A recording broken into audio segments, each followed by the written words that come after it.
அரிசியில் அவதரித்த திருவள்ளுவர் தன்னோட ஓவிய திறமையால அரிசியில திருவள்ளுவருக்கு உருவம் கொடுத்து அசத்தி இருக்கிறாரு ஓவிய ஆசிரியர் ஒருவர். பல மொழிகளில மொழிபெயர்க்கப்பட்டு உலக பொதுமறையாக அனைவராலும் ஏற்றுக்கொள்ளப்பட்ட திருக்குறளை எழுதியவர் திருவள்ளுவர். வள்ளுவரை போற்றும் விதமாக வானுயரம் கொண்ட வள்ளுவரின் சிலை தமிழ்நாட்டின் கன்னியாகுமரியில அமைக்கப்பட்டிருக்கு. இந்த சிலை அமைக்கப்பட்டு 25 ஆண்டுகள் வெள்ளி விழா கொண்டாடப்படும் நிலையில அரிசியில வள்ளுவருக்கு சிலை செஞ்சு அசத்தி இருக்கிறாரு ஓவிய ஆசிரியர் ஒருவர்.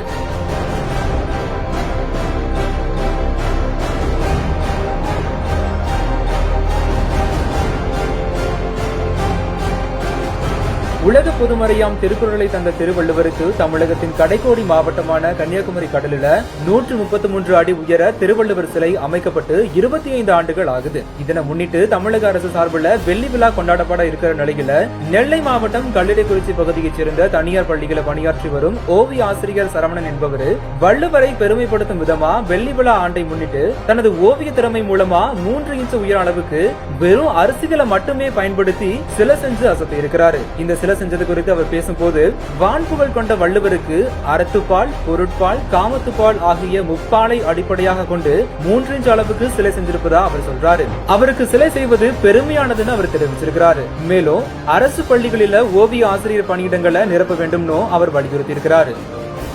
என்னை போல இருக்கக்கூடிய ஓவிய ஆசிரியர்களும் ஓவிய திறமை உள்ளவங்களும் நலிவடைஞ்சிட்டு இருக்காங்க. இதை அரசின் கவனத்துக்கு எடுத்துக்கொண்டு அவங்களுடைய வாழ்வாதாரத்தில் ஏதாவது முடிஞ்ச அளவு செய்யறதுக்குண்டான பணியை முதல்வர் கவனத்திற்கு கொண்டு போகணுங்கிறத இதன் வாயிலாகவும் தெரிவிக்கிறேன்.